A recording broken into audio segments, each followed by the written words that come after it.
If you're looking for parts for this laptop, go to our website and use this coupon for a 5% off discount.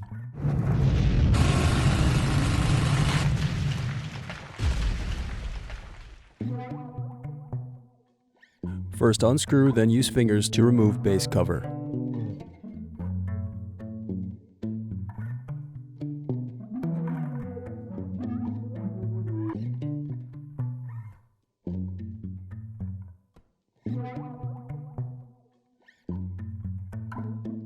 Now unscrew and disconnect battery.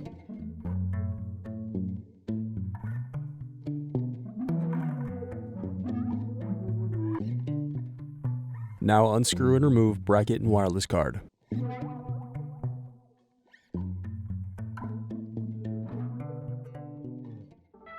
Thanks for watching.